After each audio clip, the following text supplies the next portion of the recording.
मित्रों नमस्कार। मैं आपको आज पेट्रो डॉलर एग्रीमेंट के बारे में बताना चाहूँगा। यह एक 50 साल पुराना एक आर्थिक समझौता था जिसमें वैश्विक स्तर पर अमेरिकी डॉलर के दबदबे को बनाए रखने में मुख्य भूमिका निभाई गई।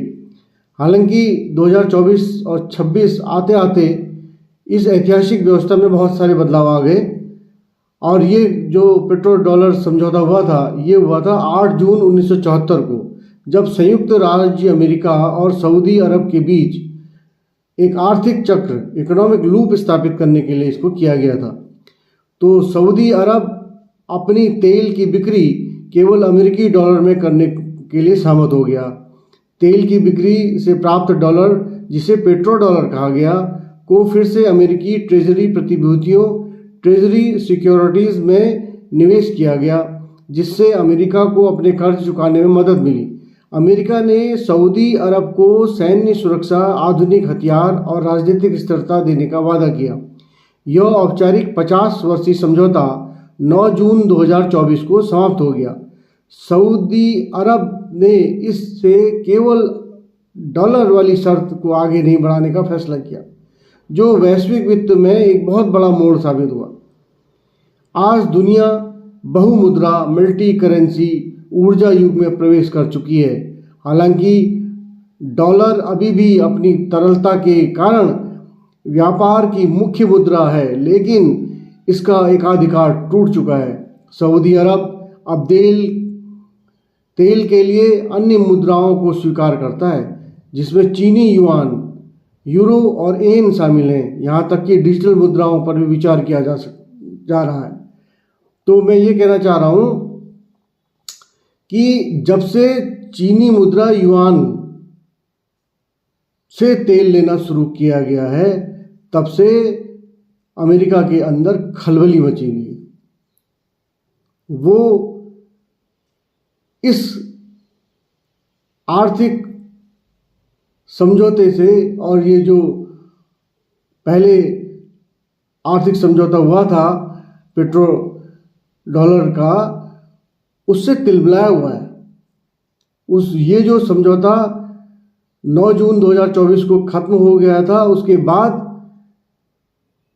चीनी युआन ने वहाँ प्रवेश किया और भी मुद्राएं वहाँ पर गई। हमारे भारत का रुपये से भी कुछ परचेज हुआ है तेल और होता आ रहा है। तो इस ढंग से यूरो और येन भी इसमें शामिल हैं। तो ये सब मुद्राओं के प्रचलन के कारण ट्रंप और उनका प्रशासन बौखलाया हुआ है और ये उनके अमेरिका ऊपर एक आर्थिक चोट है। अमेरिका का डॉलर अब सर्वमान्य नहीं रहा, तो ये बहुत बड़ी बात है। तो अब मैं ये कहना चाहूँगा, ईरान से जुड़ी संघर्षों और ब्रिक्स गुट के उदय ने डॉलराइजेशन, डॉलर पर निर्भरता कम करना की प्रक्रिया को तेज कर दिया है। अमेरिका के लिए इस व्यवस्था को खत्म होने का मतलब कर्ज लेने की लागत में बढ़ोतरी और वैश्विक मुद्रा भंडार और डॉलर की हिस्सेदारी में गिरावट है। पेट्रो प्लूरलिज्म एक नई व्यवस्था है, यानी बहुलतावाद, बहुत ज़्यादा पेट्रोल, जहां अंतर्राष्ट्रीय तेल व्यापार अब किसी एक मुद्रा जैसी अमेरिका डॉलर के एकाधिकार में नहीं रहा। आसान शब्दों में कहें तो पिछले 50 वर्षों तक दुनिया का लगभग सारा तेल सिर्फ डॉलर में खरीदा या बेचा जाता था, जिसे ही हम पेट्रो डॉलर व्यवस्था, अर्थव्यवस्था कहते थे। लेकिन अब यह बदल गया है। तो अब मैंने बताया ना कि चीन का जो युआन है और यूरो है और भारतीय रुपया है, या संयुक्त अरब अमीरात के दिरहम जैसे विभिन्न मुद्राओं में हो रहा है। सऊदी अरब में जो संयुक्त अरब अमीरात है उसके दिरहम में भी ये तेल खरीदा और बेचा जा रहा है। तो हालांकि डॉलर अभी भी महत्वपूर्ण है, लेकिन अब यह एकमात्र विकल्प नहीं रह गया है। रूस, चीन, भारत और सऊदी अरब जैसे देश अपनी स्थानीय मुद्राओं में व्यापार को बढ़ावा दे रहे हैं। कुछ देश तेल व्यापार के लिए central bank digital currency CBDC और यहाँ तक कि ब्लॉकचेन आधारित प्रणालियों पर भी विचार कर रहे हैं। ब्रिक्स देशों जैसे ब्राज़ील, रूस, भारत, चीन, दक्षिण अफ्रीका और ये जो हैं ये नए सदस्य ब्रिक्स के हैं ने विस्तार से इस बदलाव और को गति दी है, क्योंकि ये देश आपसी व्यापार के लिए डॉलर पर निर्भरता कम करना चाहते हैं। रूस यूक्रेन युद्ध के बाद कई देशों को लगा कि अगर अमेरिका किसी पर प्रतिबंध लगाता है और डॉलर का उपयोग रोक देता है तो उस देश की अर्थव्यवस्था ठप हो सकती है। इससे बचने का विकल्प तलाशना होगा।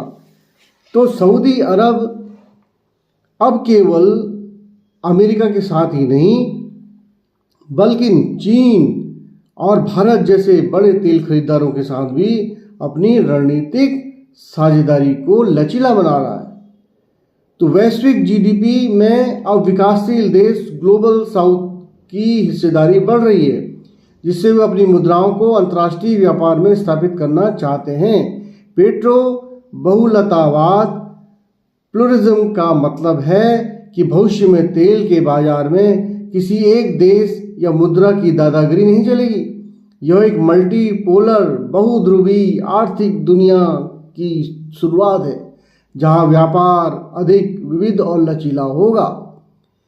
कहना पूरी तरह गलत नहीं है कि पेट्रो डॉलर और पेट्रो बहुलतावाद इस तनाव का एक बहुत बड़ा हिस्सा है, लेकिन ईरान, इजराइल, अमेरिका के वर्तमान युद्ध के कारण इससे कहीं और अधिक और गहरे और पुराने हैं। मैंने कहा ना, मैंने पूर्व वीडियो में भी आपको बहुत चीज़ें बताई हैं, उनको आप देखें कि अल अस्का मस्जिद का भी मामला है महाराज, अल अस्का मस्जिद का भी मामला है। तो ये पेट्रो डॉलर का ही मामला नहीं है, बहुत कुछ है। बहरहाल ये है कि अमेरिका का जो वर्चस्व था पूरे विश्व में वो अब कम हो रहा है। आप देख लीजिए, जिस ट्रंप साहब ने कहा था कि एक हफ्ते में युद्ध खत्म हो जाएगा, होते होते आज 1.5 महीना हो गया है, पूरा युद्ध लगातार जारी है। और रोज धमकी पे धमकी कि हम परमाणु विस्फोट कर देंगे, हम रात में तहस नहस कर देंगे, हम पाषाण युद्ध में भेज देंगे, ये कर देंगे, वो कर देंगे,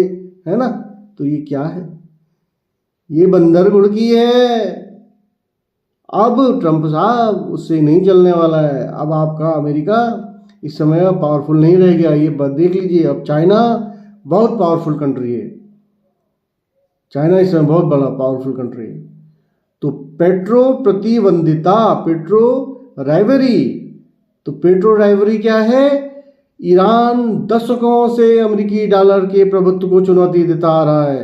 ईरान ने बहुत पहले ही अपने तेल का व्यापार यूरो और युआन में करने की कोशिश शुरू कर दी थी। वो ब्रिक्स का सक्रिय सदस्य है और डॉलराइजेशन, डॉलर से दूरी का पुरजोर समर्थक है। अमेरिका ने ईरान पर कड़े आर्थिक प्रतिबंध लगाए हैं ताकि वह अंतर्राष्ट्रीय बैंकिंग प्रणाली स्विफ्ट का उपयोग न कर सके। ईरान इसे अपने आर्थिक संप्रभुता का मामला बनाता है। क्षेत्रीय वर्चस्व, रीजनल जो वर्चस्व है क्षेत्रीय, उसमें क्या है कि ये युद्ध केवल पैसे का नहीं है, बल्कि यह मध्य पूर्व, मिडिल ईस्ट में पावर का है। दादागिरी कि मैं ही सब कुछ हूँ, ये दादागिरी का भी युद्ध है। ईरान इजराइल को एक स्वतंत्र देश के रूप में मान्यता नहीं देता, उसे इस क्षेत्र में अमेरिका का मोहरा मानता है, और वो है भी। एक तरफ अमेरिका और इजराइल हैं, तो दूसरी तरफ ईरान और उसके सहयोगी जैसे हिजबुल्लाह, हमास और हुती विद्रोही। इसे अक्सर शीत युद्ध या कोल्ड वॉर का मध्य पूर्वी संस्करण कहा जाता है। लोग कोल्ड वॉर कहते हैं, लेकिन अभी कोल्ड वॉर नहीं, हॉट वॉर हो चुकी है। हजारों लोगों की मृत्यु हुई है, बहुत ज़्यादा प्रॉपर्टी का नुकसान हुआ है, वेल्थ का नुकसान हुआ है। तो ये तो अब कोल्ड वॉर जैसा भी नहीं रहा है, ये तो हॉट वॉर हो चुका है। तो अमेरिका और इजराइल का मुख्य डर यह है कि ईरान परमाणु हथियार बना सकता है, जो इस क्षेत्र की शक्ति संतुलित करने में करेगा और पूरी तरह यहाँ पर शक्ति नियंत्रण को बदल देगा। क्योंकि अभी तक क्या है कि जो बेस कैंप हैं सब जगह अमेरिका के अपने सैनिक हैं, वो हर जगह सुरक्षा मुहैया कराता है। यानी यूएई में भी उसके सैनिक हैं और वहाँ भी उसका बेस कैंप है, और इन तमाम जहाँ जिन जो तेल उत्पादक देश हैं इनमें सब में उसने सुरक्षा का दायित्व अपने ऊपर लिया है और वहाँ उसने बेस कैंप खोले हैं। उसके बदले वो यूरो अपना ये क्या कहते हैं अमेरिकी डॉलर पर तजारत करता है और अन्य लाभ भी लेता है और उनको कहते हैं संरक्षण प्रदान करता है। लेकिन अभी आप देखिए इससे पूरा जो है मिडिल ईस्ट प्रभावित हो चुका है। पश्चिम का जो प्रभाव है खासकर अमेरिका का, वो इस क्षेत्र में पूरी तरह बाहर करना वे लोग चाहते हैं। तो पेट्रो डॉलर जो है असली कारण है, और इसके साथ और अन्य कारण जो मैंने बताया आपको, जो अपना धार्मिक कारण है वो भी इसमें है, इन्वॉल्व है। और वो जो इजराइल है वो ग्रेटर इजराइल की बात करता है कि मैं बहुत बड़ा ग्रेटर इजराइल बनाऊंगा, ठीक है, उसमें उसके अलग ही फंडे हैं। तो ये सब चीज़ है। और जो पेट्रो डॉलर व्यवस्था है इसका टूटना एक ट्रिगर जरूर है, क्योंकि अगर ईरान और उसके साथ ही रूस, चीन डॉलर के बिना तेल बेचने में सफल हो जाते हैं तो अमेरिका को वैश्विक आर्थिक ताकत बहुत ही कम हो जाएगी। अमेरिका तो वैसे भी बहुत वहाँ पर अब कुछ है नहीं डेवलपमेंट का। सब हमारे जो ये तृतीय विश्व के देश हैं, यहाँ डेवलपमेंट की बहुत सारी संभावना है। वहाँ तो जितना डेवलपमेंट था वो हो चुका, अमेरिका का जितना डेवलपमेंट हो चुका, अब वहाँ कोई गुंजाइश ही नहीं है डेवलपमेंट की। कहाँ वे पूंजी लगाएंगे? तो जो बहुराष्ट्रीय कंपनियां अमेरिका की हैं वे हमारे तृतीय विश्व के देश उनमें पूंजी निवेश कर रही हैं। तो ये उनके लिए बहुत खतरा हो जाएगा। और युद्ध का जो तात्कालिक कारण है वो सीमा विवाद है, आतंकवादी हमले और परमाणु का खतरा, ये सब है। तो जो पेट्रो बहुलतावाद है इसमें क्या है, आग में घी की तरह काम कर रहा है। लेकिन आग की मुख्य वजह पुरानी दुश्मनी, क्षेत्रीय वर्चस्व और परमाणु हथियारों की होड़ है। तो बहुत सारी चीज़ें हैं। अभी तो ऐसा भी है कि हमारे जो मित्र हैं कई अमेरिका जाते ही रहते हैं, उनसे हम पूछते हैं, हमें तो वहाँ जाने का सौभाग्य कभी मिला नहीं, लेकिन हमारे मित्र वहाँ गए हैं, जाते रहते हैं। हमें वो बता रहे थे कि वहाँ जो बड़े बड़े मॉल हैं अमेरिका में, वहाँ तो ये स्थिति हो गई है कि उन अमेरिका के मॉल्स के अंदर चाइनीज़ सामान भरा पड़ा हुआ है। मेड इन चाइना सब जगह। अब मैंने अपने किसी मित्र से कहा कि भाई अमेरिका से मेरे लिए भी कुछ ले आना गिफ्ट, तो वो क्या कहते हैं, वो कहते हैं यार वो तो सब मेड इन चाइना है। तो वो तो अधिकांशतः मेड इन चाइना है वहाँ पर जो सस्ता सामान है। तो अब वो सस्ता सामान मेड इन चाइना वहाँ बिक रहा है, लोग खरीद रहे हैं, वहाँ खुद अमेरिकन खरीद रहे हैं उसको, क्योंकि वो सस्ता पड़ रहा है ना। तो इसलिए अब जो गुंजाइश है डेवलपमेंट की वो तो हमारे तृतीय विश्व के देशों में ही है। यहाँ इंफ्रास्ट्रक्चर में तीव्र गति से तेजी आएगी, भारत में बहुत तेजी आएगी। भारत में रोडें बन रही हैं, भारत में नए नए निर्माण हो रहे हैं, नए नए पुल बन रहे हैं, नए नए बड़ी बड़ी बिल्डिंगें बन रही हैं और नए क्षेत्रों में यहाँ पर विकास हो रहा है। तो सब पैसा तो भारत में आ रहा है ना, यही पूंजी निवेश हो रहा है। तो ये है पूंजीवाद। अब साम्राज्यवाद ने अपना नया रूप ले लिया है, पूंजीवाद ने नया रूप ले लिया है। अब देखो आगे होता है क्या।